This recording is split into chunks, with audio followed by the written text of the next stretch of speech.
கவலை மீட்டும் சங்கீதங்கள் என்னை என்னை உடைக்க.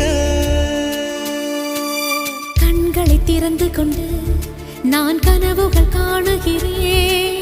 கண்களை மூடிக்கொண்டு நான் காட்சிகள் தேடுகிறேன். உன் பொன்விரல் தொடுகையிலே நான் பூவாய் மாறுகிறேன். பூமியில் நாம் வாழும் காலம் தோறும் உண்மையில் என் ஜீவன்